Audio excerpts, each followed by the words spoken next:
And away we go. Here we are, live stream. And this was gonna be just me, but then Mangini and I thought, all right, we have some cards to unleash, I'm sure, and some answers to some questions to answer for anybody that wants to throw out anything that they have in mind. So, John, thank you for jumping on. I I mean, I crashed your party once again, but I wanted to see the cards you were showing. Oh, it's just the same old nonsense. Honestly, I don't. I mean, you know me, man. I streamline my crap down to, like maybe I get like one card a month at this point. Or no, I take that back. Maybe two or three cards a month. That's all right. But I I, will I be, I'm getting a lot less than I was.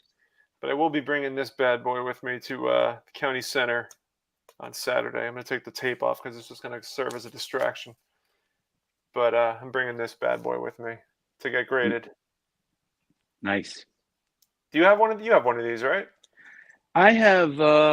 Is that the San Francisco one? Yeah, call bulletin. Yeah, I have one. Who do I have? I think I have. Um, oh darn it! Who do I have? Cepeda, I think I have the Dusty Roads. Dusty Roads. Speaking of Dusty Roads, I man, think. Is that who I have? I have the other. Wait, is he even in that set? Now I I'm don't drawing know. a blank. Who I have? Well, I have Dusty Roads from the Journal American. Then I have. yeah. Now I'm. No, I don't know why I said that. You know what? I don't even know where that darn thing is. Well, here's the Now, Hank Bauer now you from have the me thinking. Hank Bauer from the Journal American. Kind of like the counterpart to it was. Well, this was 54, so this came before the call bulletins. Um, Yeah, those call bulletins are pretty tough. Like I said, I only have one, and I discovered them more recently. I never even knew about I them. think they're about the same size. They look to be the same size. Yeah. Call bulletins and the Journal Americans 4 years apart from one another. But while John's looking for stuff for his call bulletin because he says he has one, I'm leaving this. Honestly, this is an open forum, man. If you guys want to have any questions about the hobby, about anything, about just I mean, I can't guarantee my opinion's made of gold because it definitely isn't. But Johnny uh, Antonelli. what's That's who I have. Antonelli? Yeah, yeah. Is he That's who I have. is it graded? Oh, it's raw. Nice, man. I was drawing a blank. The American Dream, Dusty You Road. know I don't send stuff out for grading. That just takes away from my You just card buy room. graded cards. Who the hell is gonna fake a Johnny Antonelli? That's the thing. Yeah. Somebody was saying that this might be fake. I'm like, how do you fake this? I guess you could, but I wouldn't be have practical. this beautiful, not All in right, an ugly Roy. slab. Roy's kicking it off. He says, "Hello, guys. I so enjoy both your channels. Do you see the modern era stuff flopping badly in the future?" Um, I really have no opinion on it. I don't know. Because I don't really focus on any of the modern stuff. I don't think it doesn't look like it's losing steam. And I mean, as long as baseball, if we're talking about baseball in particular, as long as they kind of maintain some level of popularity and they can continue churning out stars, I don't see it flopping anytime soon. I don't see it flopping either. Everybody wants to collect their era, their favorite players. If you're a card collector, I don't see it flopping at all. The question, I do see pack ripping flopping with all this scanning and everything going on. That kind of makes no one want to open any packs anymore. It kind of makes you question everything. yeah, I would say the question I have is, like you have this current generation that's buying these modern cards now, and when they get older and we're kind of up there in age and they're kind of in their prime of their life, as vintage as Mickey Mantle are Mickey Mantle cards, Willie Mays cards, are they going to be treated the same way that T206 cards are treated, in the sense that you have this old like the old class that collected that stuff, and it's generally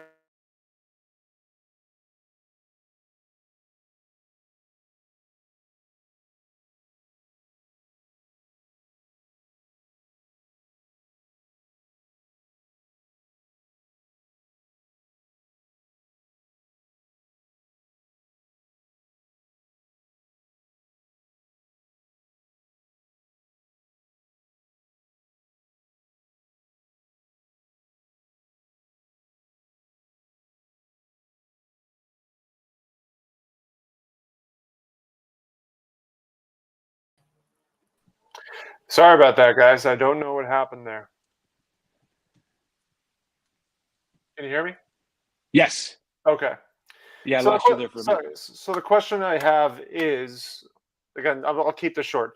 Is Mickey Mantle going to be treated the same way he is now, or is it going to be even like he's going to be relished in 30 years down the line? That's a great question. How are That's a the great question. how is the young crowd right now going to treat vintage in 30 years? That's really the question. Well, I often wonder this and have addressed it many times because I think about it. And when I was growing up in my age group, the ones that go goo goo over Mickey Mantle, the cards that we collected they were cardboard and they were still similar to the older vintage, whether it was a 52 tops or a 33 Gaudi or a T206. Like it was still cardboard. And the new cards are all shiny and beautiful. And so the big question is, will kids who grow up collecting that want to collect the older cards that may look like antiques, may look beat up to them because they're not going to get them in tens, nines, eights. So I always wonder about that. And it's a good question. See, I think for Mickey Mantle, especially the New York guys, they grew up with their dad talking about him, like he was God. And so our generation has that. So will the younger kids feel the same way about, Mickey Mantle? I don't know. I think they'll probably. I mean, listen, I'm not comparing this player to Mickey Mantle because it's two different time frames. But everyone's treating like Shohei Ohtani as the guy. Like he is the guy right now. And Mhm. who knows what happens to him in the future? But right now, he is the guy, and he's proving to be the guy. But in 30 years, like if he continues to have this sort of career where he kind of is like a breakthrough in terms of modern baseball, I mean, is it's it's a what if. That's really the best thing. That's really So the that's all. question is, if he does continue and he's one of the greatest ever, as he appears he could be, will 10 years from now, 20 years from now, will the collectors want him over Mantle or Mantle over him? See, a lot of the young collectors, in my opinion, only want Mantle because they know his cards sell for a lot of money. Yeah, that yeah. I know you talked about that before. You've mentioned that before. And I think also one thing I'll add to it is that there's a crap ton of Shohei Ohtani cards out there. There's so many variations. There's so much. So many, like how many rookie cards does this guy have? I imagine he must. There's a lot of them out there. Obviously, there are more. There's some that are more popular than others. For whereas Mickey Mantle, I mean, aside from some of the other stuff from maybe 51 that he had, like you have the Bowman, and that's like the classic rookie card. Right. That's really you have. I mean, I know there's photos that are from that year and alternative options to the rookie card, but that's it.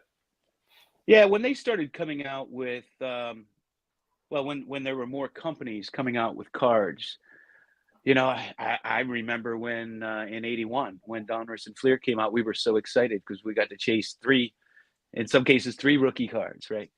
And then they started making more and more and more and more and more. So now, it's always the one autograph rookie card, like one or a handful of those rookie cards will always come up to the top. It's like Derek Jeter has 100 rookie cards, but the SP became the one. And throughout time, there's always those guys where one of them just becomes the popular one for whatever reason.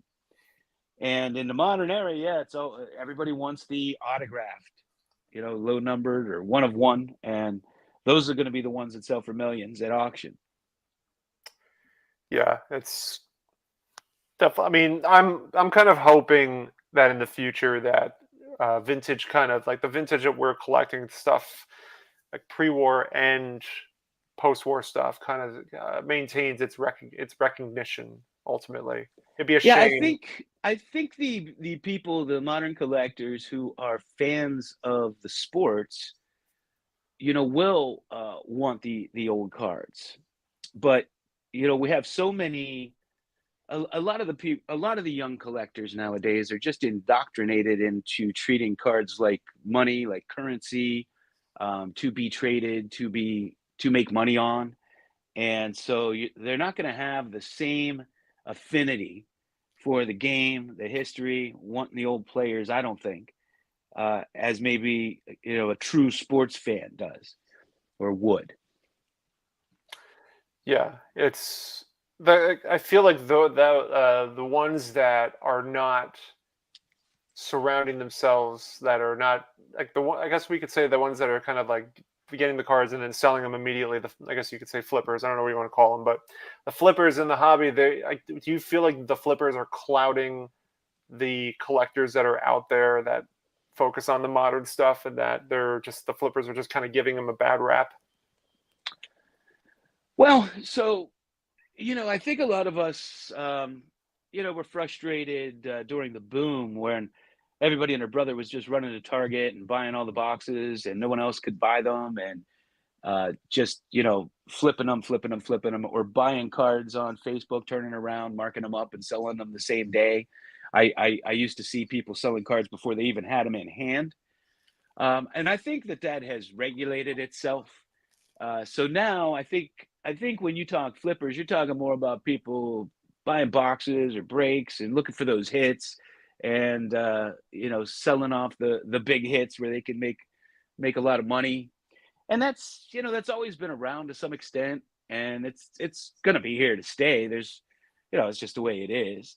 Yeah. But I was watching a video of a guy, and he was saying how awesome it was for his kids that they could open these cards and they could go somewhere and sell them, and it was teaching them how to hustle and this and that. And then, like, the next video he posted, he was complaining because he was trying to buy boxes of cards, and he couldn't believe how expensive they were and how they were not affordable for kids. And I was just laughing so hard because he's speaking out of both sides of his Yeah. mouth. Yeah. Like, if you're going to flip cards and push those prices up, then that's what's going to happen. Everybody's going to Target and buying up those boxes, and the card makers are going to charge more and produce more, and it's a vicious cycle. But I was Ridiculous. just laughing so hard because he turned on a dime. It's insane. But It's you got to insane. take the good with the bad. If that's what you Yeah, want, you got to take the bad with it too. exactly. Exactly. So for those that are joining in, initially this was going to be like kind of like, I do want to leave it open for anyone to ask any questions. Kind of like or it was originally ask me anything. Let's hear your thoughts. It's going to be ask us anything, because I mean, happy to give our thoughts. I know John will share his thoughts on any question. So I do want to leave it open to anybody that has any questions to ask pertaining to the hobby, whatever you have in mind, and we'll both answer to the best of our abilities. But while we're waiting I figured I'd show some cards, and this is a part of a submission that I was originally going to bring to the national, but I forgot because just my dumb self forgot to bring them. This is a submission that I'm going to be sending in. A lot of these are, with the exception of 4 cards, a lot of these are consignment cards for someone else. So you got this nice looking George Brett rookie. It's not bad. I'm going to try to do I've been trying to employ your strategy. I'm not some. You said you consciously do it, and I was able to catch on to it. Look at this Mike Schmidt rookie card. Yeah. And what's my strategy? Your strategy is you show the card and don't say anything for 5 seconds. You got to enjoy the card. Exactly. You have to appreciate it, which is what I was trying to do when you did that video when you wanted me to impersonate you with the Pete Rose second year autographed. You were I was trying to channel that when I held the card up. But yeah, and I didn't catch on to that right away until the end. So I think I spoke up too soon. I didn't let you hold it there. Nice looking Ted Williams. Beautiful. Yeah. I love that Williams. I have a really nice example of that. So This one I may or may not submit just because I think it might be trimmed. You can see if you could see it. I won't be able to tell on here. Oh, okay. Right there. When we're off, you could text it to me. Well, what are you gonna do? So, what are you gonna do with it? This is one of the things now with all of these people trimming cards, and I mean, Hmm. it makes you want to leave the hobby. There's so many unscrupulous people. But Well, so that's a dilemma now. Let's say you have that. You don't want to send it in for grading. So what are you going to do? Are you going to sell it and say you think it's trimmed but you don't know, or yeah, are you I'm going to always sell it upfront. and say nothing, No, you or have to. are you going to throw it away? You're going to No. keep it? Like I'm not. I don't mean you. I'm just saying in Yeah. general. Like this is the dilemma sellers have now, and I think most people just. If they don't want to do that, unfortunately, I think most people just throw them on eBay and say, refer to the picture. I'm not a professional grader. That's the go-to. I'm not a professional grader. I took good scans. Take a look. That's a slippery slope. With when it comes to eBay, refer to the photos, make your own judgment, and no returns. That's it. Right. Um, I can't say I've ever put it. I mean, I've put like one thing on eBay in my life, and it was like a graded card that put up there for like I don't know, like years ago. But yeah, that's. I think if it were me, if I were putting this card up on eBay, I would take a close-up picture of it and mention like a disclaimer and say this possibly was trimmed. I cannot confirm nor deny. Just I want to be upfront with people. Yeah. Which is how you should be. Yeah. What's going to happen with all these trimmed, altered cards I have no. Are you in talking the about the future? raw In the ones? Or you're talking about the future. graded ones? Well, I mean, in the future, like everybody's going to grade, and you have all these graded cards, and then everything that's not graded. There are a lot of people like me that we like to just collect the cards. They don't have to be graded. But we're getting Hmm. to the point with so much of this going on where what's going to happen to all these trimmed cards? Should we start throwing them away? No, absolutely not. They'll stick around. I mean, the People get so, people don't want. Now, I don't mind this because it's the way I collect, but people don't want like half their cards in slabs, half not. And you have like a card. I don't know. Like you have these cards that are not graded, and you get frustrated because the rest of the set's graded or whatever. You know what hmm I mean by that? yeah. I mean, So they got to spend $100,000 to grade all their sets. I can't imagine. I mean, just the amount of money that gets thrown around. It's insane. Well, speaking of I'll show a non-trimmed card, and I think this is non-trimmed. I'll be submitting. This is an O-Pee-Chee. Oh, nice. Let me go. I'll go solo on Did this you one. measure that card or put it up against another one? I mean, I can. I have no So it's reason. Yeah. if you, what I like to do, I mean, look at it through a magnifying glass and Do so this forth. thing. But I like to put a card I know is the right size Mm-hmm. behind it, and then if it's a clear trim, then you will see part of the card behind it. I Well, mean, if it's a more of a blatant one, but some of these are so trimmed so well, the PSA can't even tell they're trimmed. And I have then if that's the yeah. case, who cares? Who cares? Well, I have no No, reason to believe that nobody this. knows it's trimmed. Yeah, I mean, I'll go. I'll show you. This all came from the same collection. These are four that I picked up. So you got the Brett, you got the Munson. I love the 77 set. Johnny So Bench. those are all O-Pee-Chee. These are all O-Pee-Chees. Yeah, and they have much brighter backs. They do. They do. Yes. And I don't know if you know this, but there are a lot of poses in the O-Pee-Chee that are different from the regular cards, from the regular tops, I mean. So Gary Carter, for instance, has a completely different pose. He's Oh, he one. does. Yes. And Doc Medich is another one, completely different pose. Phil Gardner, I know, is a completely different one. I think Tony Perez, I think. And some of the ones in O-Pee-Chee are airbrushed, like they got traded or whatever. So Phil Gardner's like that. His regular ones with the A's, but the O-Pee-Chees with the Pirates. And Doc Medich, same deal. I think he got traded from the Pirates that year, if I remember correctly. And one's with the Pirates, one isn't. And then you have cards like the Gary Templeton rookie card. The O-Pee-Chee does not have the cup on it. And the same with Ron LaFleur, does not have like the All-Star. They don't have the All-Star banner on the O-Pee-Chee. So there are a lot of little nuances and differences with that O-Pee-Chee set, more so than any other O-Pee-Chee set. The That 77 one in has particular. more variations. Because most O-Pee-Chees are just the same card, the same pose. Yeah. I mean, so I'm unfamiliar with when it comes to Topps and O-Pee-Chee and their relationship.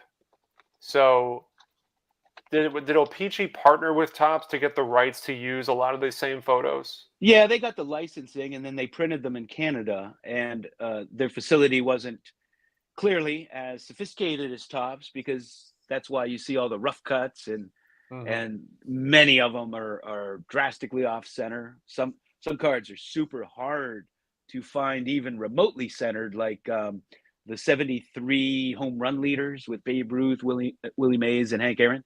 Yeah. That is notoriously hard to find, even somewhat centered. The 76 Lou Brock O-Pee-Chee's tough to find centered. And the 73 Clemente O-Pee-Chee, that one's tough to find centered. So, you have a lot of those kinds of issues, but I actually love the rough cut. And the 73 in particular has some amazing rough cut. I love them. And PSA will grade them high because they know that's how they came out of the pack. That's what they were. They were cut roughly like that. And then, of course, some of them have really cool backs, like the 71s have way nicer backs than the Topps, in my opinion. I agree with a lot of people feel that way. Yeah. So, yeah, there's a lot of nuances to them. And I've always loved the O-Pee-Chee. I know other people, in the old days, nobody wanted O-Pee-Chee because they were made in Canada. They only wanted O-Pee-Chee for hockey. Hockey O-Pee-Chee carried a premium over Topps. And then when it came to baseball, nobody seemed to want the O-Pee-Chees. When I was gonna say, like, when was that turning point where everybody's like, the turning point was when the pop reports started coming out, and they realized how much rarer they were. Yeah, that made a difference. Yep.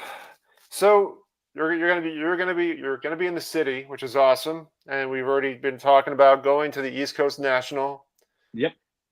Even though you don't need a card show fix, but I'm gonna drag you there anyway.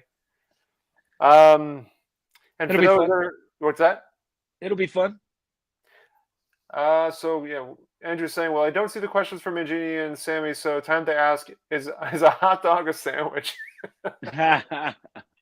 No, it is not. It's not a sandwich. How would you? I don't know. I mean, can it be a sandwich? No, it can't be a sandwich. It's a bun. It's not a hoagie. It's not a roll. Oh, it's a hot dog roll, I guess. Is a hot dog a sandwich? In my opinion, it's a sandwich. The Earl of Sandwich had a cook who decided he'd put the meat in between two pieces of bread, and that's where we came up with the sandwich. And a hot dog is meat in between two pieces of bread. But it's sitting above the bread. It's on the bun. It's on the bun. The bun is underneath. It's sandwich, but in a different format. I don't know. I've never been asked that question before. Is a hamburger a sandwich? No, a hamburger is a hamburger. Is a submarine sandwich a sandwich? I mean, a or submarine. What we call in Pittsburgh a hoagie. Yeah, a hoagie. What do they call it?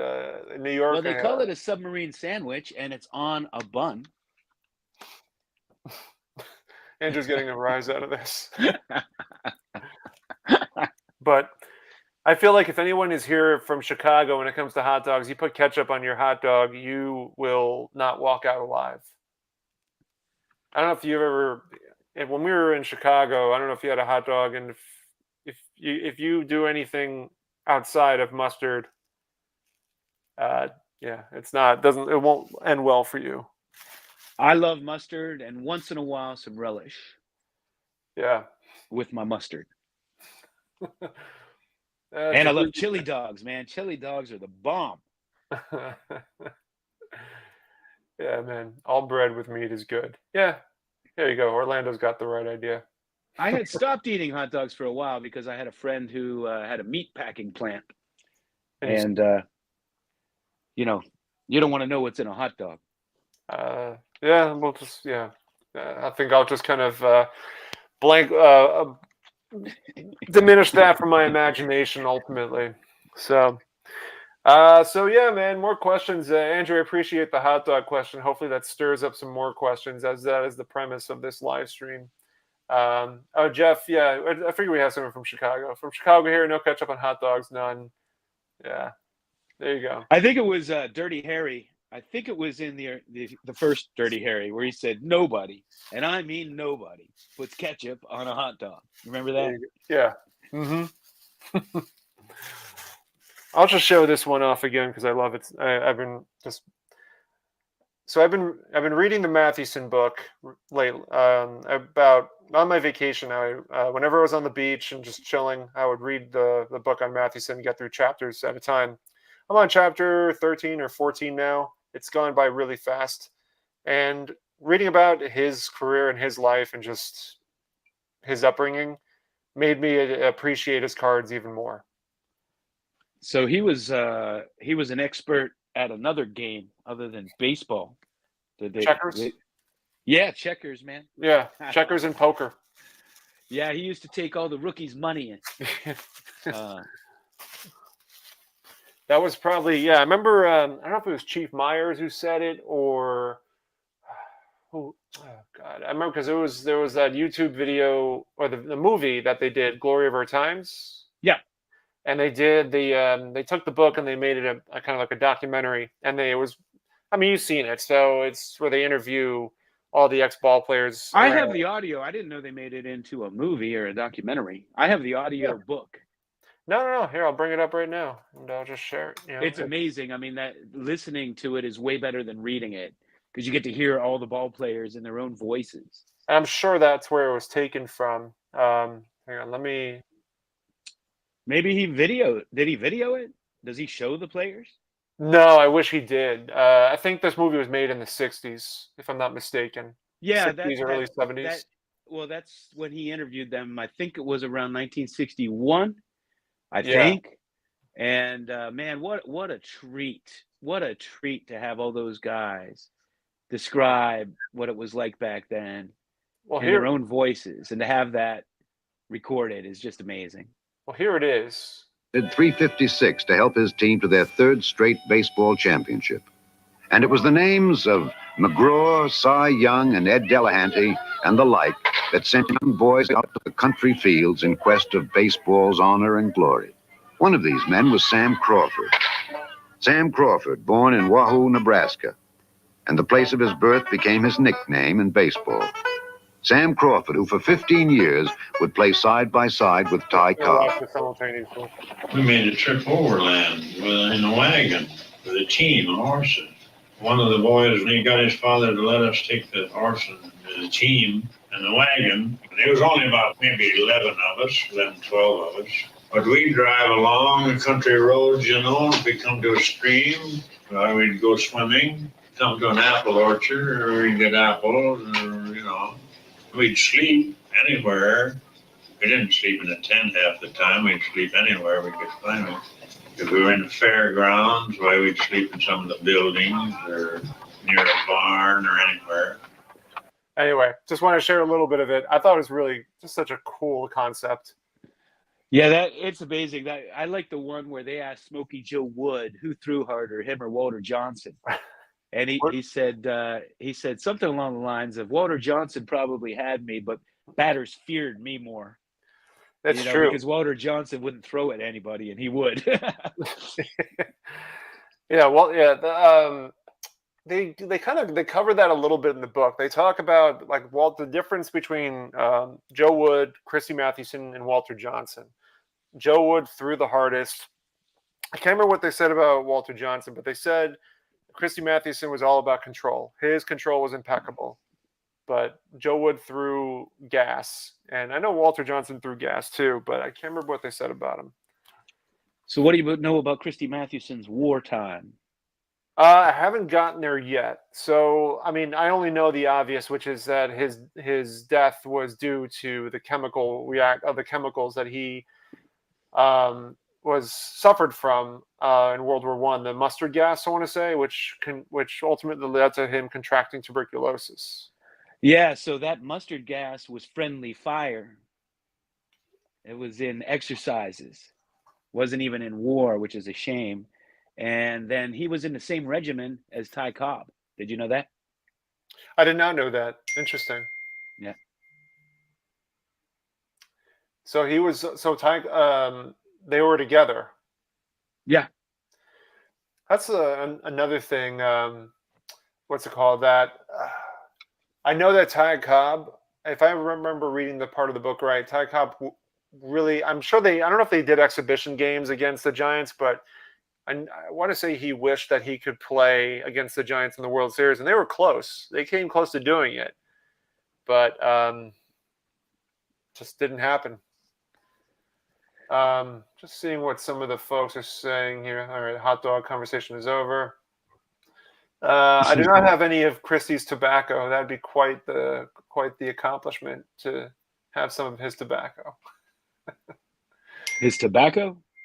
Yeah, I don't know if he's talking about I'm not really sure what he's referring to. If he's talking about I actually have no idea what he's talking about. Maybe he meant tobacco cards? Yeah, that's what I'm saying. Like, I'm thinking I have the portrait over here and I have the white hat here, and I'm trying to I'll get the black cap eventually, but if that's what you mean, yeah, I have 2 of his tobacco cards.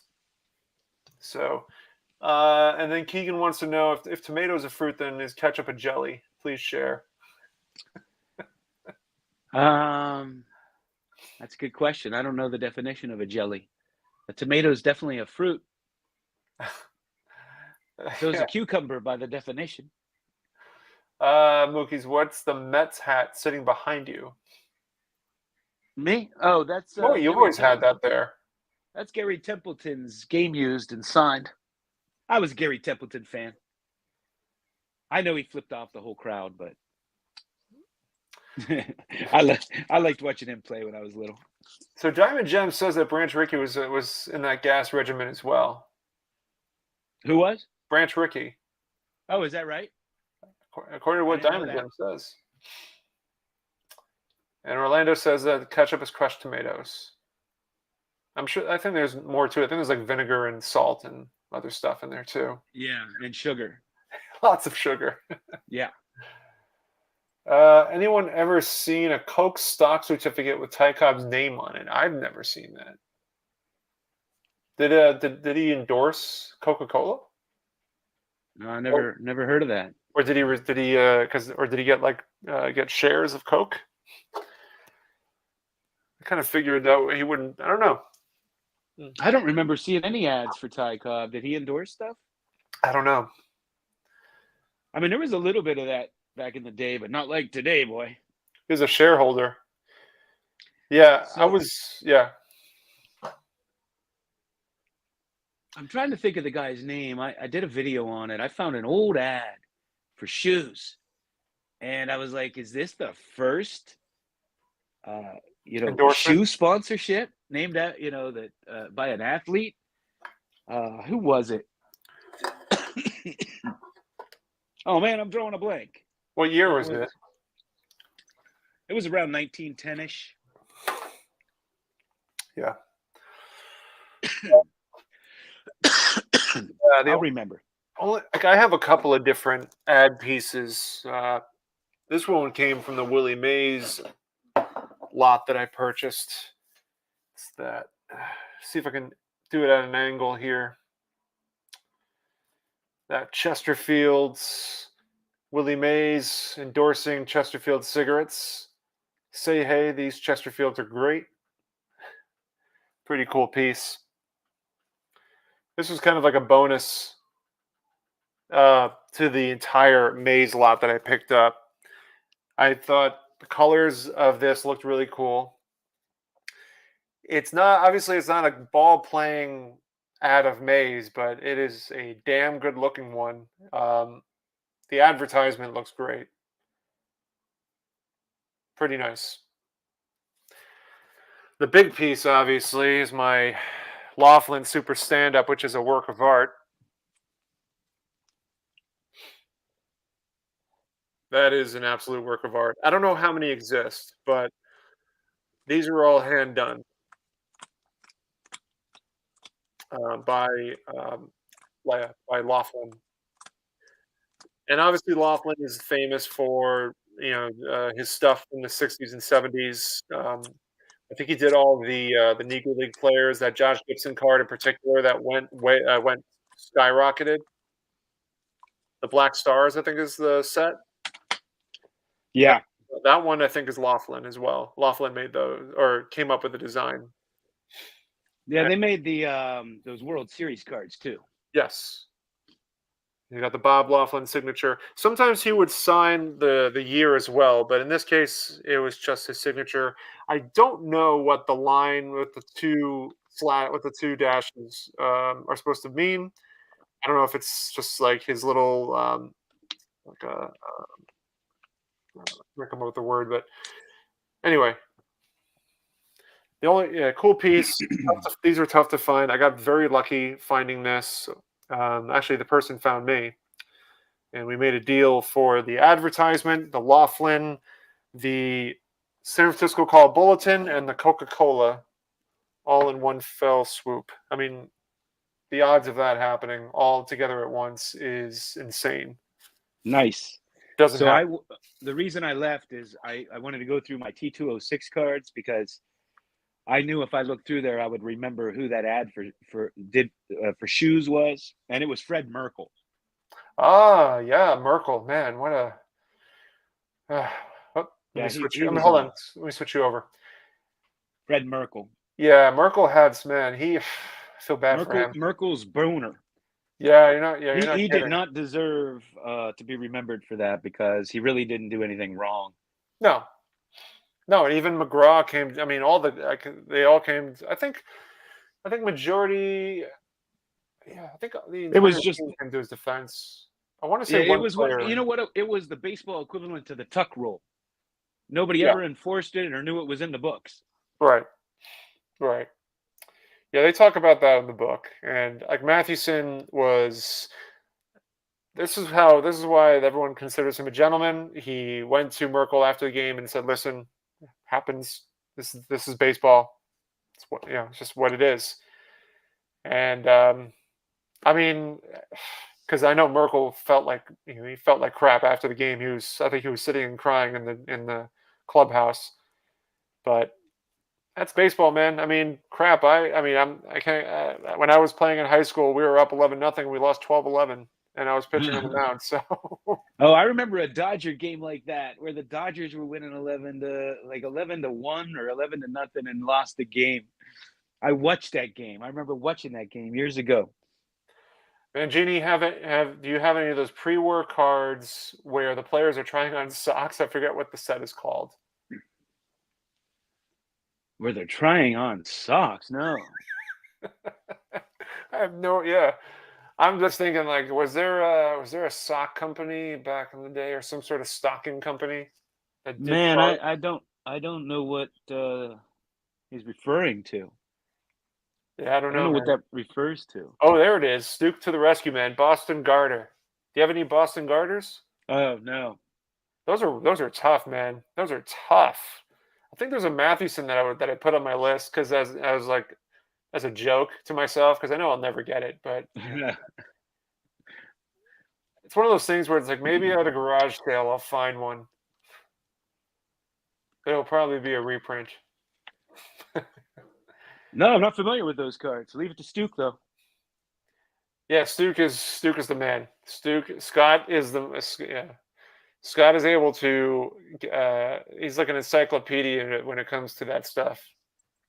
Yeah, he's a savant. Yeah. I ask him questions all the time about some cards that I'm unfamiliar with. I think I actually asked him about the Pinkerton Mathewson. Yeah, I asked him about this one.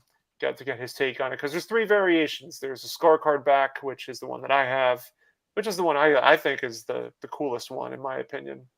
I mean, there's the postcards. There's the postcard back and the blank back, but if you have a scorecard back, I mean that just you get baseball from the front and the back. You get the whole thing, and this one's not written in, which is nice. It's incredible. Oh, so yeah, thing like that.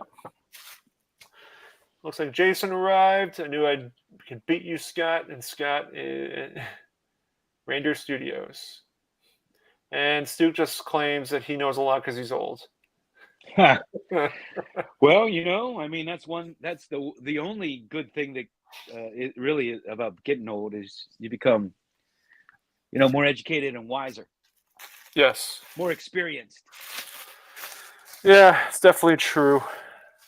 The problem is your brain is so full with information that you can't remember what you had for lunch yesterday. Do you have any 1928 star player candy cards? I recently lost an auction for the Richard Kaufman. Wasn't willing to pay enough. Yeah, I don't have any of those. I ended up winning 1 card off of REA. That should be coming in. Let me see if I can. Oh well, we don't want to ruin it if you're going to show it. No, I don't care. You don't have it yet. No, well, I mean, when I have it, I'm gonna show it, so I might as well bring it up now. Let's see. I gotta bring up the website. So I only ever won 1 thing from them. Mm-hmm. But it's really badass. What is it?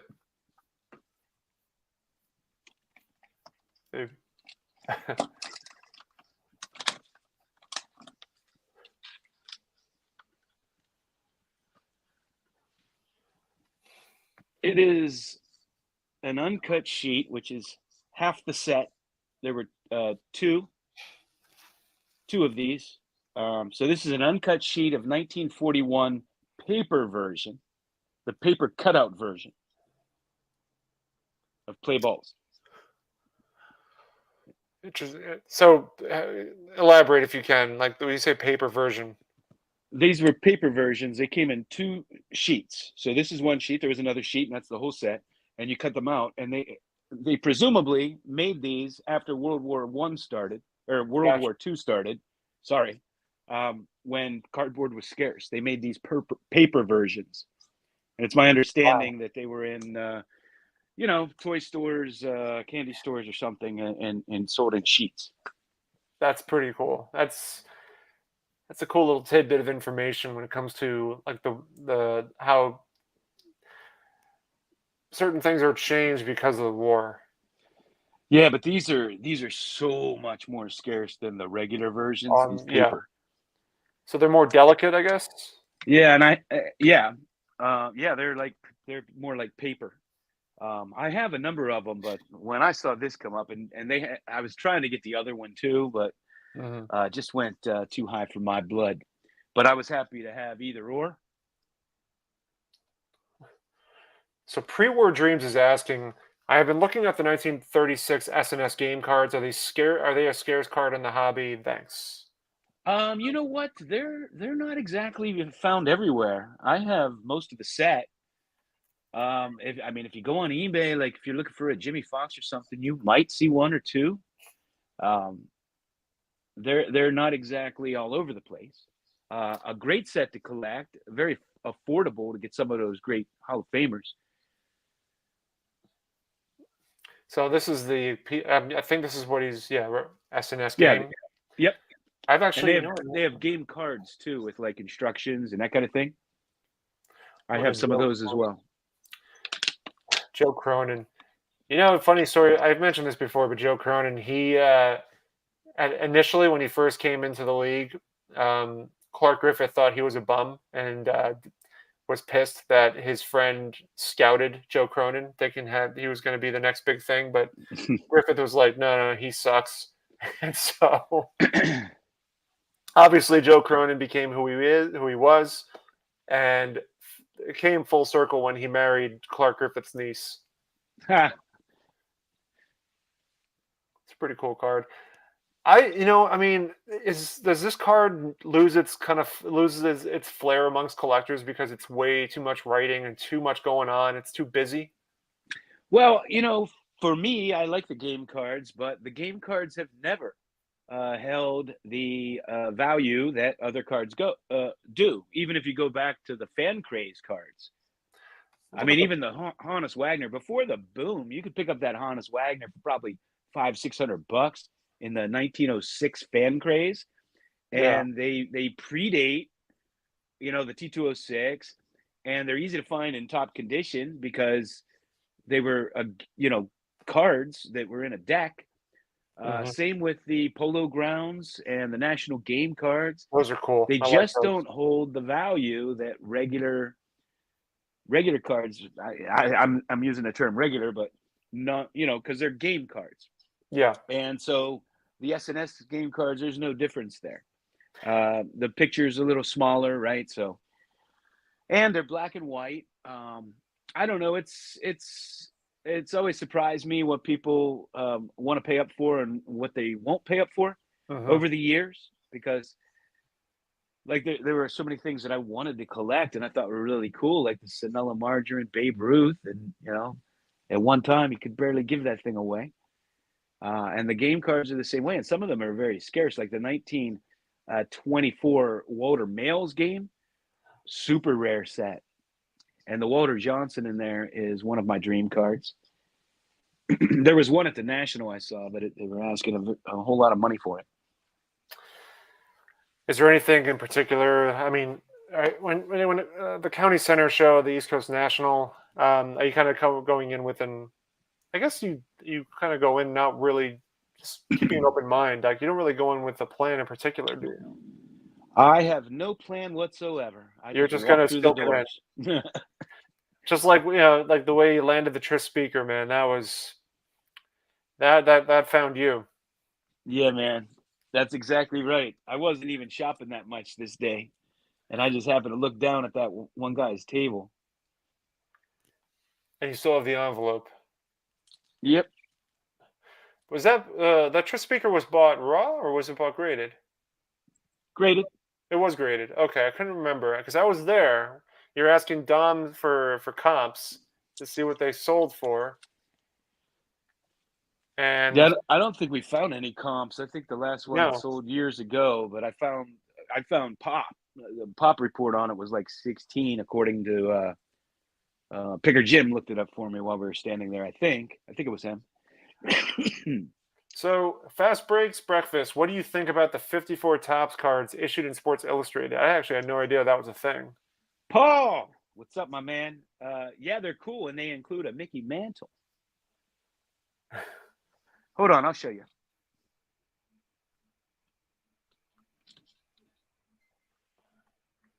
Yeah. We go back to this. The next Philly show is in September. There you go. Andrew filled in the gap. The cards come to you.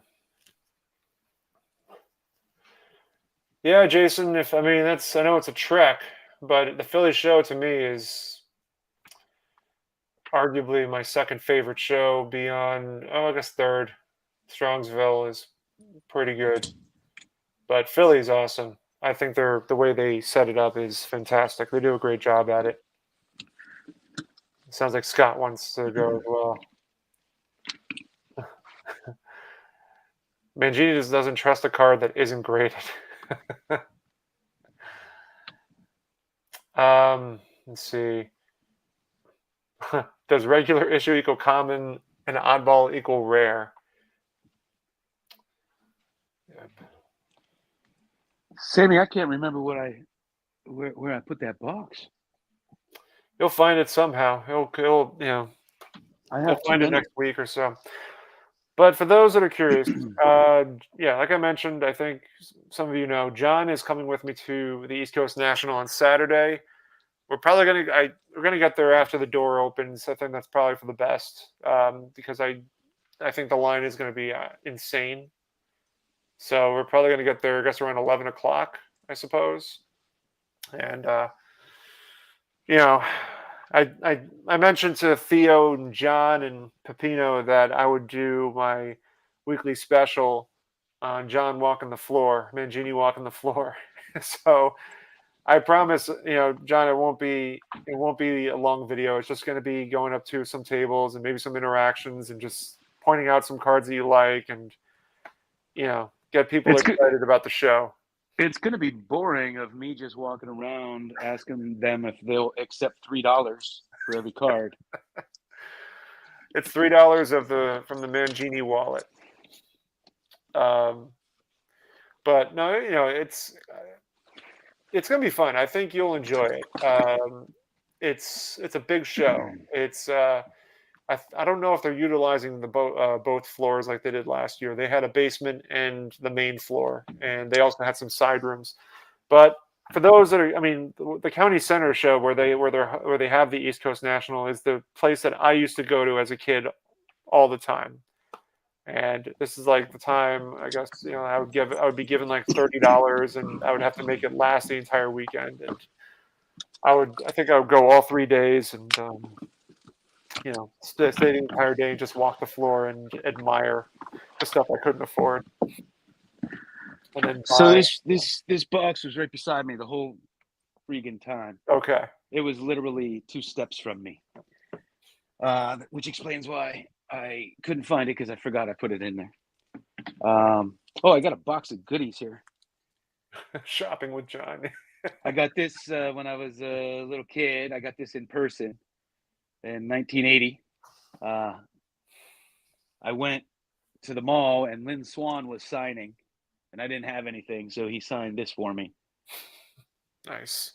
And that's cool because Lynn Swan doesn't sign much. What do we have here? 1968 Pirates Yearbook. I like that. That's cool. I like that. I got a bunch of books and stuff in here. Dr. J. Oh, nice. Sturgill. Anyway, this is the Sports Illustrated, and they issued these in 2. So there was one before this one, but this is the one that they included cards that Topps didn't make. Mm-hmm. And one of them was Mickey Mantle.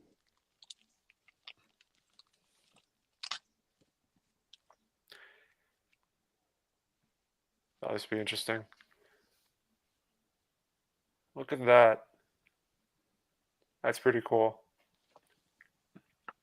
Was that like Topps making some sort of potential prototype in case he decided to go with them? I don't know why they included these Topps cards. I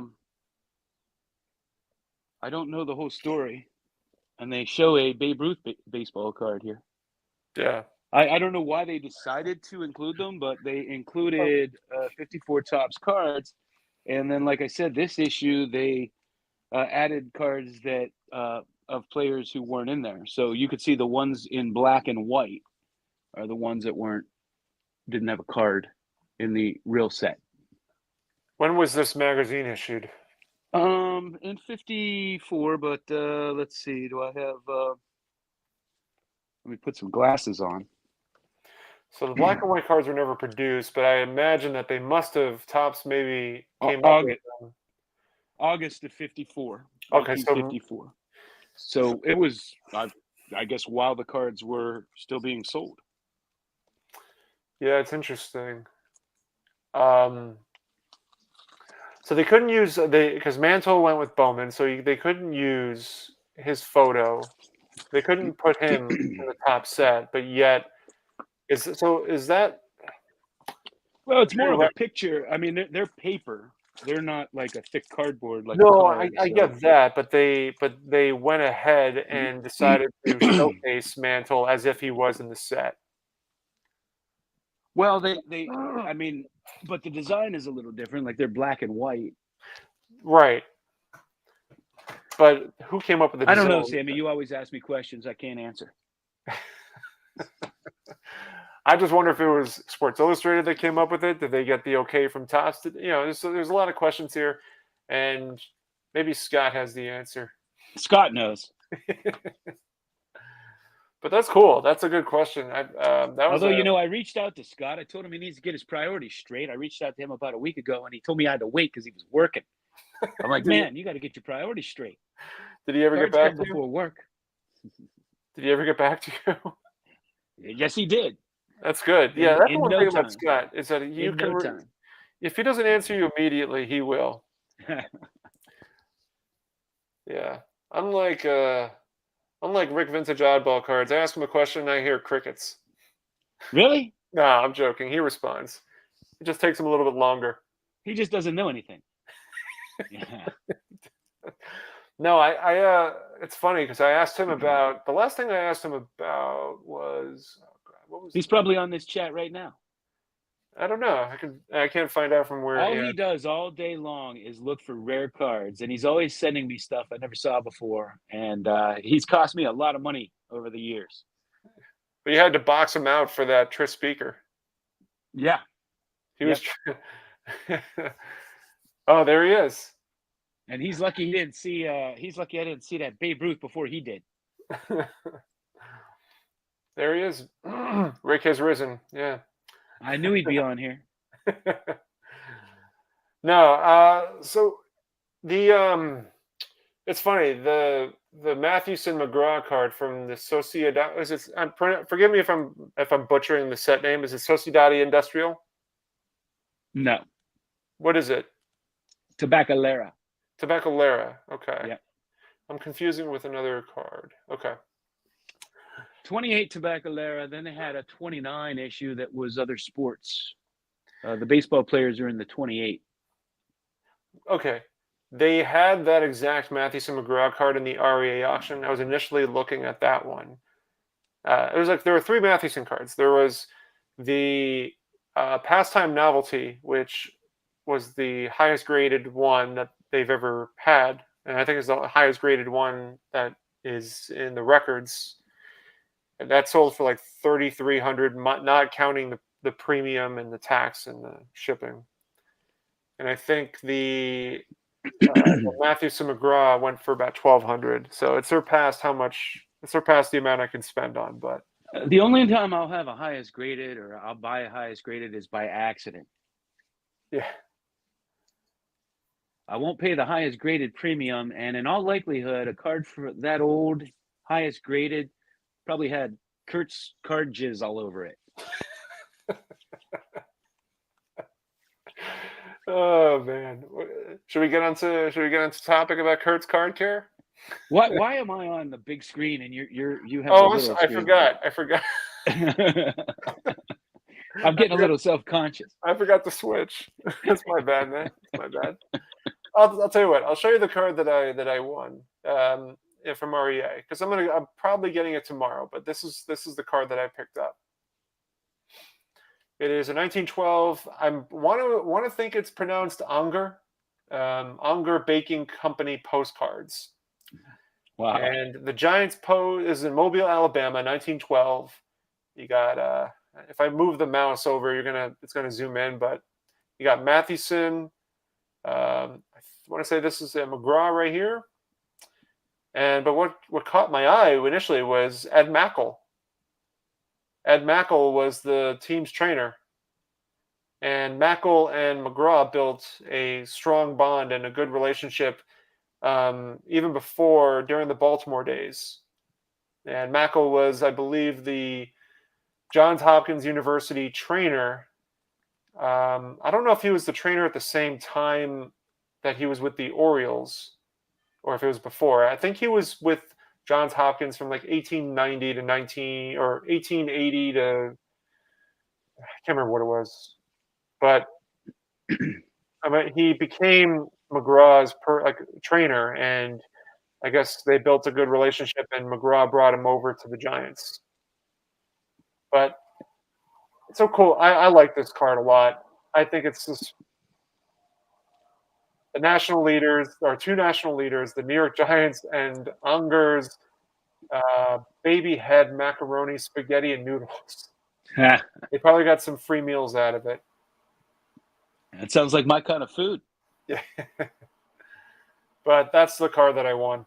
It's so funny. McGraw, he wanted to win, and he used to try to get black players to play when he wasn't allowed to, Yeah. and he would say that they were Native American, and he tried to tried to get them to play. I found that funny. Well, I think we talked about that. I made a post about how McGraw tried to bring in Rube Foster to be Mathewson's pitching instructor for during a year, or Yeah, that's right, and that's when I meant. Yeah, that's when I mentioned that we had this conversation. I think it was just via text. oh, okay, yeah.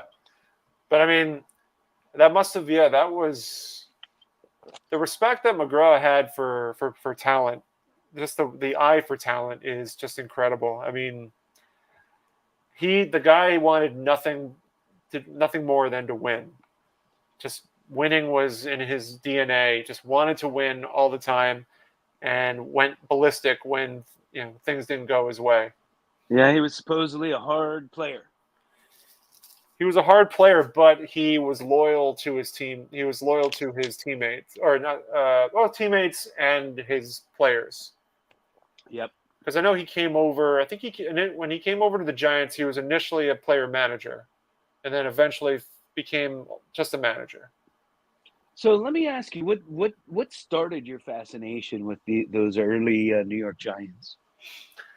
Okay, this is a full story. Hang on a second. I gotta grab a T206 card that puts it in context for you, Okay. or for everybody. Where is it? Okay. All right. This is Bugs Raymond. Bugs Raymond was a pet, or not a pet project, but it was a project. Sorry for the blurriness. Was a project for John McGraw, and his quest, because he saw the talent that Bugs Raymond had. Bugs Raymond had incredible talent. He had great pitching years. He was traded over to the Giants, but his alcoholism really just distracted him from becoming a superstar. At that time, I think it was still Mathewson as one, Marquard as two, and then you had Bugs Raymond, who wanted to have a pitching staff of just nothing but aces. And so he wanted Bugs Raymond to be that guy. Where my fascination connects to this is with Bugs Raymond, and I'll tell you the story. My great-grandfather, I want to say he must have been, I don't know how old he was. He was a kid, like a young kid. But he was walking along like the Washington Heights area after a game. And this is a couple hours after. And Bugs Raymond was found at a bar nearby. And a bartender was pushing a ball player out of the bar and my great-grandfather remembered him overhearing saying, "I think you've had enough, Bugs." Not realizing that we never made the connection. And then one day I finally was able to make the connection that it was Bugs Raymond. And so from there, my fascination kind of grew. Bugs Raymond doesn't have a lot of cards. I think he has a T205, ST206. So this one I've had. But I've always kind of admired ball players that have integrity and have or that are humble. I like humbleness. I think that's just something that I appreciate and admire about ball players. And so Mathewson, very competitive and a fiery spirit, but was always somebody who kind of remained a sense of calmness around his teammates and never let his frustrations get flying. So that's kind of how it started. Okay. What do you know about Dummy Taylor? I don't know. Wait, who? Dummy Taylor? Yeah. I don't know who Dummy Taylor is. He was on your beloved Giants. I've only been able to focus on so far on like Snodgrass, Larry Doyle, Chief Myers, Bugs Raymond. Well, you'll have to look him up. He has a T206 card, and he actually 1 year had the lowest ERA on the team over Mathewson and Three Finger Brown. What year was it? Do you know? I want to say 1910, if I'm not mistaken. But he was quite the character. He was, they believe at the time, the highest paid deaf person in America. That's he was like a hero to to deaf people, and he was a jokester. So he was known to do things like when they wouldn't call the game because of darkness, he would have a lantern. He'd pull a lantern out in the dugout, and then when they wouldn't call the game because of rain and it was raining too hard, he would put on rain boots, big rain boots, and walk around. He was kind of a jokester. That's interesting. He's an interesting character, but he was a good pitcher. I mean, to be on that team and have the lowest ERA. Yeah, I probably must have in the book. I must have come across his name, but it was so brief. It probably was so brief because the chapter the way it's structured in the book is that it goes mostly season by season. So they did the 1910. I've already gotten through the 1910, but what they talk about a lot is like Mathewson, Marquardt, and But I want to say they must have talked about him if that's the case, because his name is now starting to ring a bell based on what you were just talking about. But yeah, Sammy, if you'd watch my channel instead of the channels that tell you which quarterbacks to invest in, I'm just joking around. It's kind of a standing joke with the misfits. Andrew's asking me, what is a vintage basketball card you still want to add for your collection? Ooh. I want to add the Larry Bird Sportscaster 77. I don't really care about the variation. Would love to have the Bill Russell 1968 Topps Test. That's a tough card. All the tests are tough, man. Yeah, I know. I've never seen them. I've never seen the Bill Russell test. I think the All-American 55. That one can be more likely discovered. I've seen them. Bill Russell, maybe not. The Willie Mays, I've seen that one, but not the Bill Russell. But yeah, basketball. I've kind of been taking a small break from it just because of a lot of the basketball stuff that I've collected is really what I've wanted, and outside of some Bill Russell stuff, it's pretty much complete. But yeah, Chet Walker is on my list, as well as JoJo White rookie. That's funny that he mentions JoJo White, as I have one right here for Jason. So I love those tall boys. yeah, man, they're good cards. Just the problem is that you got to buy the special supplies for them.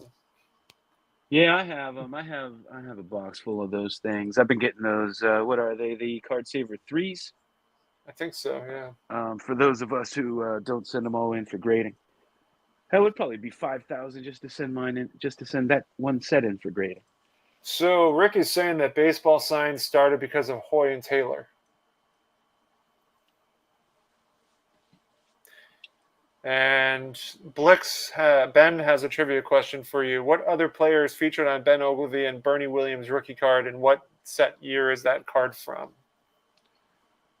Ben Ogilvy? That's 72, isn't it? I think so, yeah. Ben Ogilvy. Wait, who's the other one he said? Bernie Williams. Wait, what? He's saying Ben Ogilvy and Bernie Williams rookie card. Bernie Williams. Who's on the Ben Ogilvy? Oh, is it Ron Say? That's what I thought too. Yeah, I think it is. I think it's Ron Say. Yeah. And Jason, I am selling that JoJo White in case you're interested. Do you have the Elvin Hayes Jack in the Box 1968? That's a very specific. Is that Elvin Hayes basketball card? Is there a basketball card from Jack in the Box? Jack in the Box made. They're all rare. They're all pretty scarce. They made sets that in the late '60s, '69, I think, were when they were all made. However, there was another set that used to be called Jack in the Box, but it's not. They're called Andersons, and they're kind of like just some guy that made homemade cards, kind of like the Brodeur Japanese cards. and they have a like a Reggie Jackson rookie card in there. There's Joe DiMaggio with the A's as a coach on one. I have some of the 60 some of the Jack in the Boxes, and I think I have a couple Andersons, and then I also have the 1970 Pirates ones, which they call Jack in the Box, but there's no way they're Jack in the Box. I don't believe they are. Yeah. It doesn't say Jack in the Box on them. Jack in the Box was never in Pittsburgh when I was growing up. That was like a California store restaurant. So Right. I think they're the most likely the Anderson or even homemade by somebody in Pittsburgh, because they're not the nicest looking images on those, but I have them. They're very, very scarce. Yeah, I probably didn't really know that they existed just because I don't collect. I haven't really collected anything San Diego Rockets related, but I'm looking at the list now, and I guess it's the entire roster or most of the roster from that team. Yeah, I didn't even realize they had basketball for that. I'll tell you, it's absurd what the Joe DiMaggio sells for. He's like an old guy, he's an old man, and he's a coach. But people pay a fortune for that card. What year what year is that one from? 69. 69. But people pay a fortune for it because it's Joe DiMaggio. Yeah. And yeah, so I guess also for it, as you mentioned, kind of just being tougher to find. You know what? I don't know if anybody pays a fortune, but they sure are listed for a fortune. I don't know if they sell. Who picked up a few 1976 Playboy? Who was Harry Steinfeld cards? They're very cool. And Kevin Geary's asking if you have a 68 top Super Reggie Jackson test issue rookie. 68 top Super? No. And Rick says that he has the Joe D card. Wait, the test, the Topps test, aren't they from 69? I thought they were too. Yeah, unless there was another one in 68. The Supers, I'm familiar with it from 69. I thought.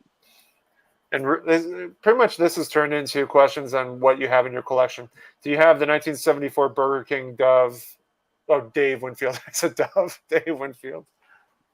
Burger King or McDonald's? He says Burger King.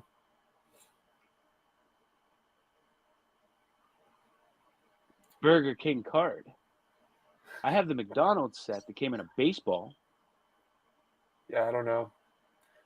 How about I know there's an Ozzie Smith 1979 or That's 78? Family Fun Center. There's a 78 and a 78 and a 79. I have the 78 complete set. I don't have the 79. Well, I'd like to get it though. Speaking of alternative rookies, yeah, I mean this one is still top notch, but I've discovered that there is another Tom Seaver 67 4x5 card that exists out there. Never seen it. I like this one because there's two variations. You can get this one without the Mets logo and one with. And I sure as hell prefer the one with. Looks better. Looks nicer. Presents better. But I snagged this one fast. I bought this off eBay, made an offer on it. The offer sat for like 24 hours and I'm thinking, oh my God, I'm not going to get this thing. I really want it. And lo and behold, the guy got back to me. When I was set up at the Garfield show, Mookie was there.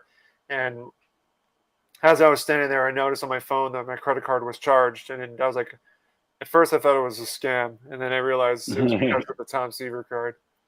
Hey, did you ever make an offer on a card and then panic that you might not get it and just pay the price? I was close. I was close to doing that with the Seaver, but I stuck to my guns on that one. Yeah, I don't think I ever did it, but I certainly thought about it. I'm like, what am I dicking around for over this? Like, I want this. It's a good price already.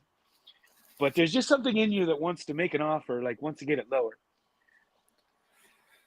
Yeah, I hear you. I think for every card I've purchased on eBay that had an offer or opportunity, I would always make an offer. and I wouldn't make a ridiculous offer. Like, I mean, I feel like the offers I've made are pretty fair. So, I'm the same way. I figure if they're make an offer on there, they're willing to move, yeah, because the guys that aren't don't make an offer on there. exactly. I mean, and those cars just end up sitting. I think you have more success probably if you have him make an offer. To me, at least, and whenever I see cards that have the opportunity to make an offer on it, I'm more inclined to go after that card if it's the right one, versus ones that are just there's no room at all and just can't do anything with it. Yeah, I mean, if I see a card and it's, I love the card and I find it to be a very fair price, I'll just pay it. I don't. Yeah. I don't necessarily try to get it, but I've had a lot of cards that I think I don't want to pay what they're asking, and I'll email them and just put it out there and be like, can you go this on this card? If you put a buy it now here, I'll buy it. But I'm not willing to go that high, and most of the time they will do that, and they'll hit me back and say, okay, I put a buy it now at this. All right, Andrew's going to lose his mind if we don't ask you this question. Do you have any vintage WWE, WWF cards, 1982 Topps All-Stars? Okay, so I don't know the specific years I have, but I do have some wrestling cards. But I don't know them that well. If the 82, is that the first one with that kind of resembles the 89 Topps with the banner on the bottom, the All-Stars? I don't think I have any. That's obviously the premier set and the real expensive oh my God, I almost called him Ben Hogan. Hulk Hogan. I do have a Hulk Hogan from I think it's the following year. Oh, is it 83? I thought okay. Is it the classic with the blue background, or is that the because I think that one's from 85. The one there's yellow and there's a blue one, I think. But yeah, I think I have the yellow one. I think it's yellow. I thought they were 85, but I guess they could be from 83. I don't really know. Oh, it could have been 85. It could be 85. Yeah. Yeah, I just didn't want to pay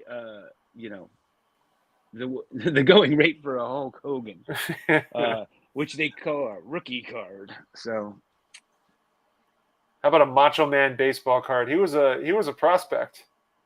Is that right? Yeah. Is it Randy Poffo? I think his last name is. I'm gonna look it up to see if he has any baseball cards. Do you have the John Elway minor league baseball card? Nope. Do you have the Russell Wilson minor league baseball cards? Nope. All right, so he doesn't have. He doesn't. I don't think he has any baseball cards. Randy Poffo. Do you have the Danny Ainge baseball cards? Yeah, I have at one point I had like 100 of them. Well, he was in the Topps traded. He was in Fleer, I know. I'm drawing a blank if he was in Donruss, and I think wasn't he? I think he even was in 82. I mean, he was in the 81 sets. I think he is in the 82. He was in the 82 set too. He is. Danny Ainge, yeah. Yeah. He wasn't there, and then I think that was it. And then he came to the Celtics and dominated. Well, he didn't really dominate. He was like the 6th or 7th guy off the bench for a couple of years. He was good though. No, he was good, but I mean, I think Larry Bird made him nervous. Because he didn't trust Danny to take the last shot, but then like I would say like in 86, I guess he was like, all right, I trust you now. You can start taking the last shot if you want. I think Larry Bird always took the last shot. Yeah, generally speaking, yes. But there were games where he did he was just so wide open, and Bird's like, all right, just kicked it out and let him take it and pray there was that it went in. A lot of talent on that team. Yeah, I mean, I followed the Celtics year by year. I mean, the 86 team, obviously, Larry Bird considers that team to be the best team that he's ever been a part of. Argues that it is the best team, maybe one of the top 5 teams in history. Because they still own a record that has not been broken in basketball, which is they went 40-1. Was it 40-1? Yeah, 40-1 at home. Oh, wow. And they've never, it's never been broken. Even with the 72-10 Bulls, the 73 or 72 and or 73-9 Warriors, and they actually had a chance. The Warriors had a chance to tie the Celtics, and ironically, they lost their second game at literally the last game I think it was the last game of the season. They lost it against the Celtics. I have on my wall a ticket, them versus the Lakers. Man, the greatest matchup What in year? basketball history. Good question. Can't remember off the top of my head. Was it finals? Was it a finals 80... ticket or was it a season ticket? Yeah, it's a finals ticket. Yeah. So it had to have been In LA. 84, 85, or 87. It'd have to be one of those years. It was before 87. Yeah, so if it's 85, then the Lakers won. 84, the Celtics came back. That was my favorite. My favorite series to watch highlights of is the 84. Because that was their first year that they came together since the championship game in 79 or 78, 79. I mean, everybody wanted to watch that matchup. Yeah. It was so much fun to watch. One of my favorites was I think it was Game 4. Larry Bird was taking the ball out and pushed Michael Cooper. He was like, Michael Cooper was trapped behind Bird.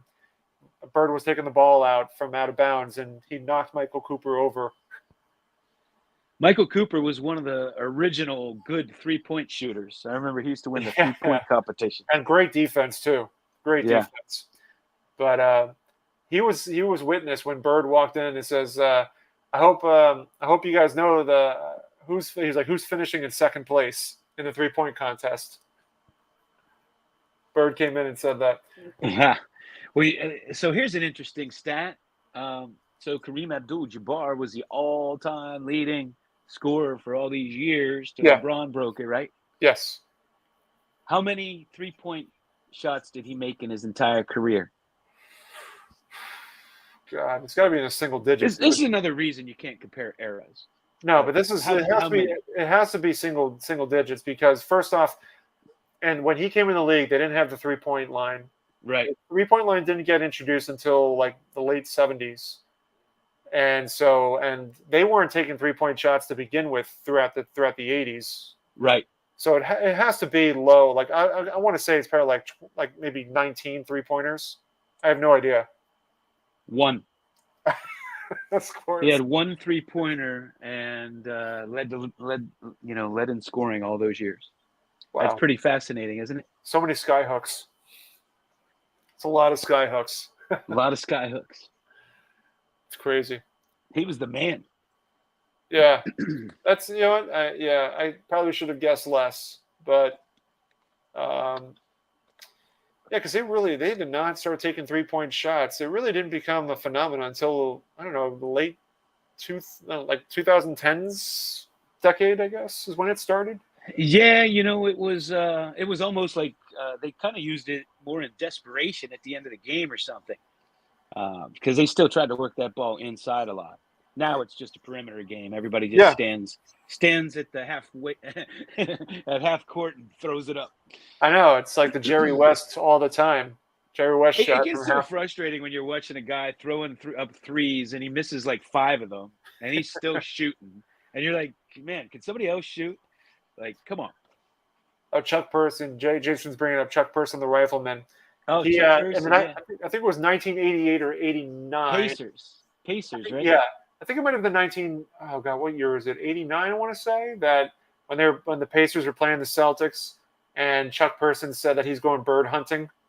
And Bird's back, like he went down because he hurt his back. And then he left the game, came back in the second half, kind of like a Willis Reed sort of moment, and everybody lost their minds. Bird was hands down one of the greatest basketball players I ever watched. I was thankful to be able to catch him late in his career as a kid, but he was just insanely good. I mean, he could shoot 3-pointers, he could pass with the best of them. His assists were amazing. He's the biggest trash talker in basketball history. But he was just so good. See, my dad was a big fan of his in college. My father watched whatever sport was on TV, and he followed college basketball. And when he was in college, I watched him every weekend. Like I watched him all the time, every game. And he was just amazing in college. And when he went up, I had never heard of Magic Johnson. And when they went to the finals against each other, I was shocked, that Bird's team lost, because I just watched him all year just dominate. Well, And then that was the first time I ever saw Magic Johnson play, was in that finals. well, And then, of course, the next year, they were the Yeah. two big rookies. But Bird had like an out of his mind game in the Final Four when they played DePaul that year, and he went he went 16 for 19 in the field, just absolutely dominated DePaul. They won by 2 points, which is the funny thing, despite Bird's incredible game. But Well, then, DePaul had good teams back then. They did. But what was the name of their coach? Do you remember their name of the coach back then? Was it Massimino or something? I'll find out right now. Oh man, I can still see him. I could picture him. I can't remember his name. Well, if it was 1978, it was Ray Meyer was the coach of DePaul. Oh, Ray Meyer. That's what AI is telling me. There was another coach, Massimino, something along those lines. Yeah, another team. So man, Andrew, we're going back a number of years. Andrew, so we're going to switch over to football for a second. How are the Steelers going to do this year? Maybe second after the Ravens? Him again? I don't know. We'll see. We will see. Yeah, I think their defense is going to be phenomenal. I'll say that. Having fun. What did they get someone from the Ravens? The Steelers? Patrick Queen, man. Oh, to God. go with T.J. Watt.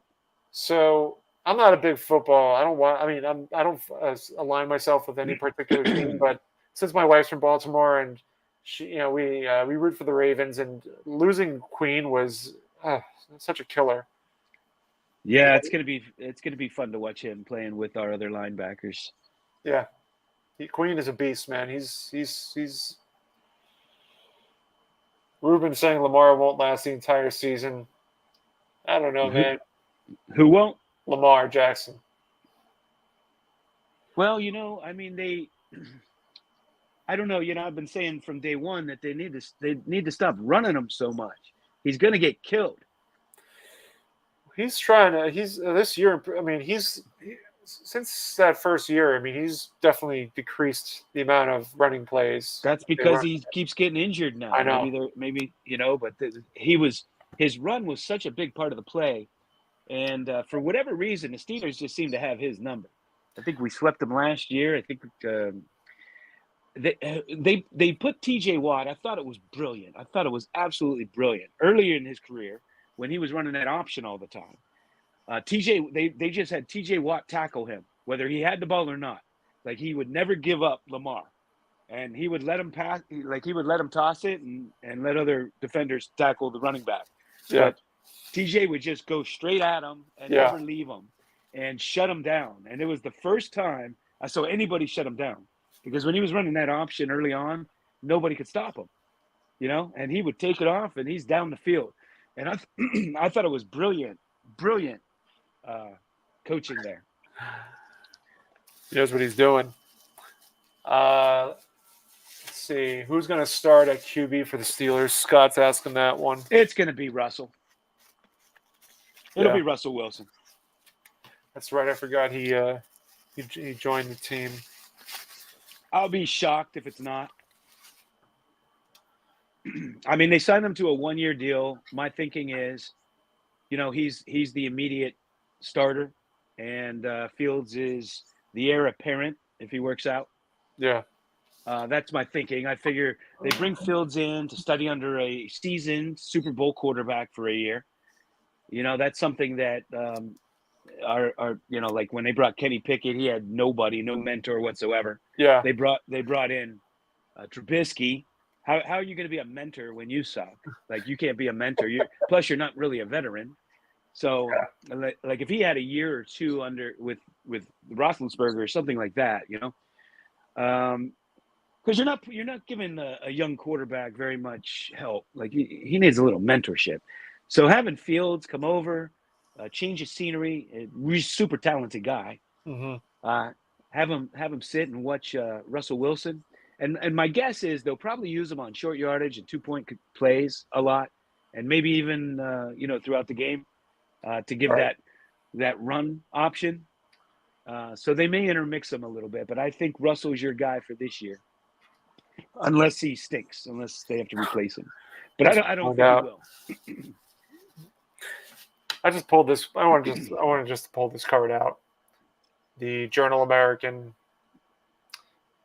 Yep. This is the. If this camera can focus, which it sucks at doing. But kind of wanted to do a side by side with the call bulletin to kind of see if they're very similar, other than the color. And then on the back, you have you have both schedules, but then this one, the call bulletin, has the stub. Yeah. Rick wants you to show some Cody Pickett cards. Kenny Pickett. Or Here, Kenny, Rick, I'll show you a set you don't have. Kenny Pickett.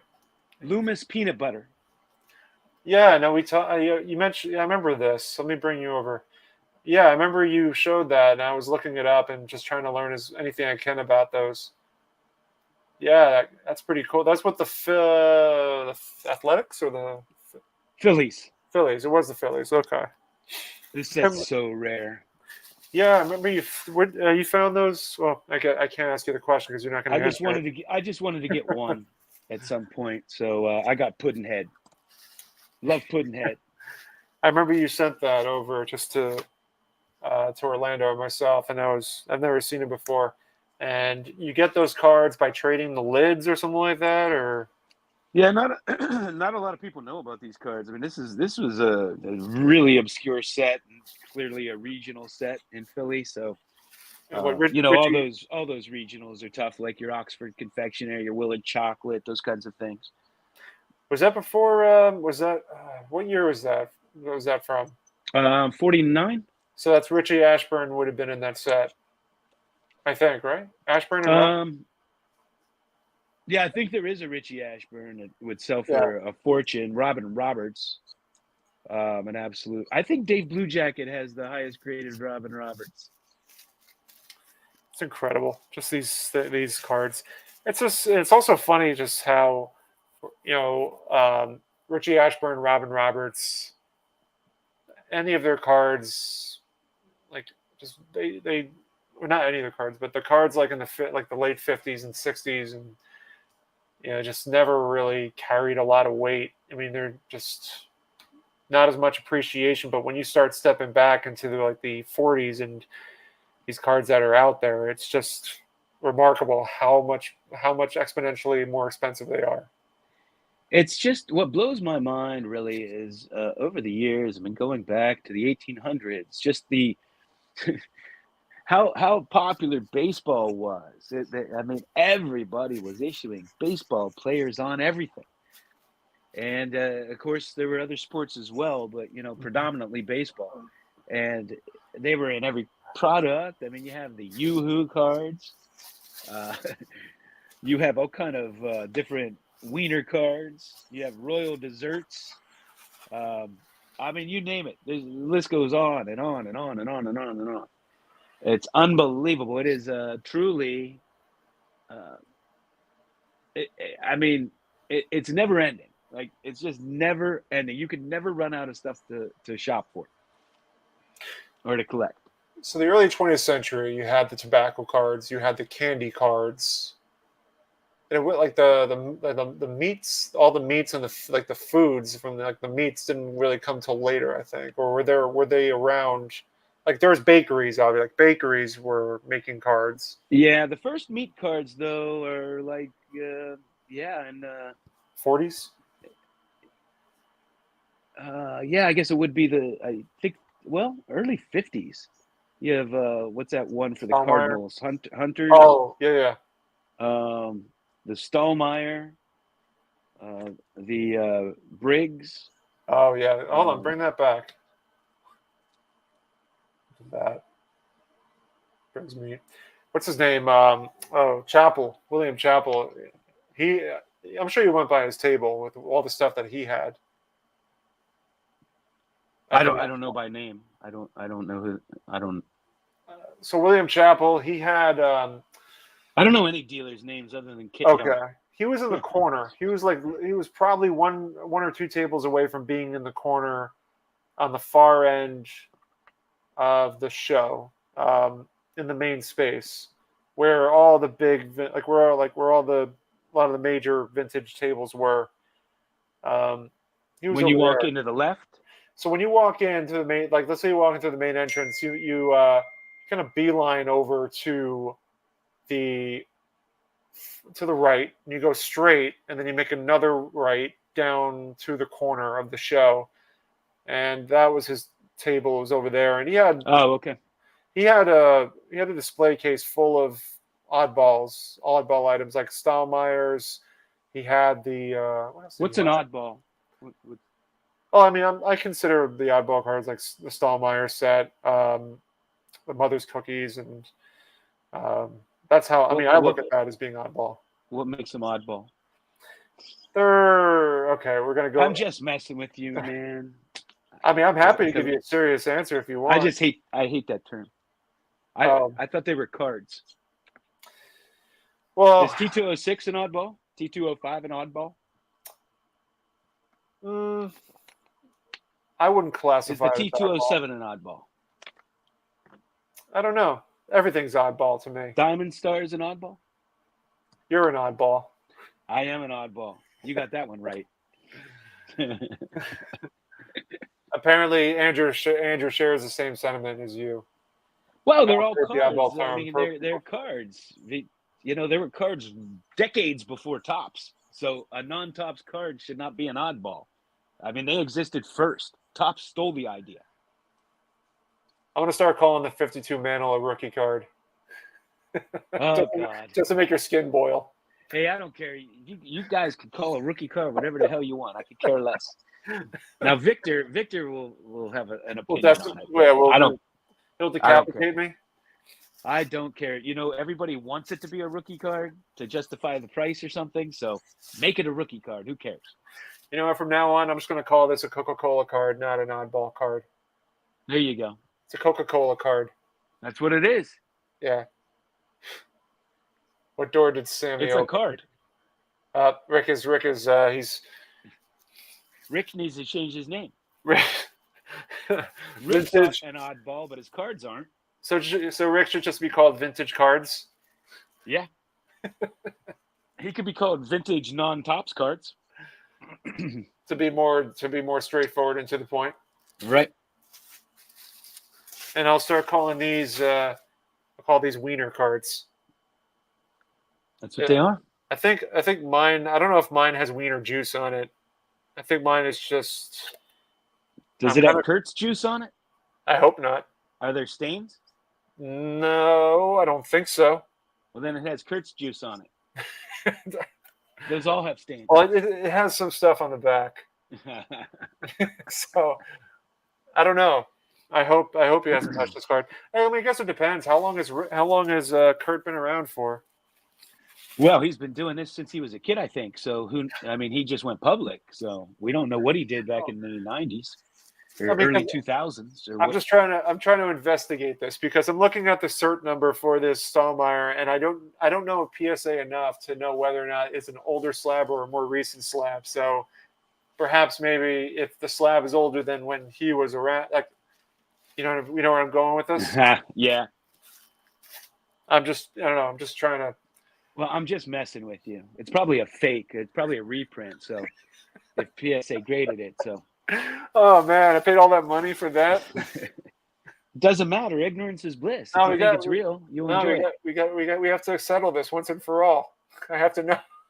Did I get gypped? I'm sure it's real. I like how other people. There's some people that have come out and said that just respond back by saying "fake" in capital letters. Oh, you know what? No matter what you show, that's what the answer will be. You'll have people on there and like on Facebook or whatever, and they'll show you a card, and they'll be like, "Need opinions? Is this fake or real?" and everybody goes fake, and then he posts it in a slab. Somebody And thought this was fake. It kind of pisses me off. It's like, why are you asking everybody, first of all, if you already had it graded and already know the answer? Like, is this some game we play? So I just stopped even responding to people on there because they're just playing games. They're trying to flex and show you their nice card, Yeah, but And in they a really can't weird handle it. way. They In a can't really handle weird it. way. They get pissed off because it's not. I don't know that maybe for whatever reason somebody thought this was fake, and I kind of laughed. But like, come on, man, it's not fake. Yeah, I mean, everybody thinks everything's fake. It's like, I always say, like, well, 99% of cards have never been faked. They're more likely to be altered and have Kurtz juice on them than they are to be fake. Have you ever aside bought? like those fake Mickey Mantles, those 52s, I mean, man, you could tell in 2 seconds. Junk Wax Hero did a video showing one, and as soon as you see it, like, the ink's off, it's a little blurry. Like, I saw the spoof you very did on few that. That was pretty fakes funny. are really good looking. I've seen some Leafs that look good, and of course some Jordan rookies that look good, but most of them you could pretty much tell if you know cards, like, almost instantaneously. It's fake. Yeah, I saw the spoof you did. That was pretty funny. The attic find. Yeah. Here's a fake card for everybody to enjoy. Oh, I got one of those fakes. Yeah. I got the fake Aaron too. Yeah. Yeah, it's the first bazooka set, if I'm not mistaken, right? Yes, sir. Yeah, I'm still First on one. I'm still on my quest for my 68 bazooka Seaver. It's like a card that is just elusive to everybody. I love the 68 bazookas. They're They're so cool. They're so oddball. Oh man, aren't they? Get out of here! Get out of here with that! Get out of here with that! They're oddly cut. They're unique. I love them. I got one years and years and years ago. Was the first one I got was Matty Alou, and I just love it. It's still one of my favorite cards. Yeah, because I think he won the batting title that year, either that year or the year before. In 68 or 67? One of those years he won the batting title. Oh man. Let's see. Kevin Gary says I need Grote, Killebrew, Colavito, Snyder, and Mantle. You know what it was? I think it was 67. Do you know in 1967 there were 4 Pirates on the top 10 list in batting? Really? 67? 67, yeah. I think Matty Alou was top, and I think Clemente was on there. I think Manny Mota. And, I'm looking at the statistics right now because that's crazy. If that's I'm drawing a blank on the 4th one. They had 4 guys in the top 10. Was it Gene Alley? Batting average. So we have Gene Alley. So you got the. Let's see. Let's test your skills on this. Manny Mota. So top 10 for 1967. So give me number 1. Well, I won't know everybody, but my I think it was Matty Alou. It was not a Lou, but teammate. Oh, Manny Mota.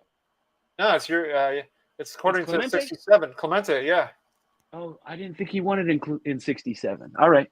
So 67, you got Clemente. The next guy was on the Phillies, number 2. Johnny Callison. Not Callison. Richie Dick Allen. Not Dick Allen, although he's on the list. Okay, who would be high average hitter for them that year? Now I'm going off Baseball Reference, so we're gonna just have to go with that. I went off the back of the 68 batting leaders card, National League batting leaders card. Well, it wouldn't be Tony Taylor, would it? Not him, no. It's Tony Gonzalez. Okay. I don't know Tony Gonzalez. Number 3 is a Lou, and number 4 came from the Cardinals. Okay, so Alou must have won it in 68 then. Okay. Cardinals? Yeah. Penny's saying, don't forget the Negro League stats in 67. Lou Brock. Not Lou Brock. This guy, his rookie year was in his rookie. Oh, I gotta say this carefully now. His rookie card, I think, 1958 set tops. For the Cardinals, 58 rookie card. Or his rookie card, yeah. 58. Well, I mean, that was his rookie card from that set, and he was number 4 in 1967 batting average with a batting average of 335. His last name Wait, is an what's that? I'll go ahead. I was going to say his last name is resembles a natural disaster.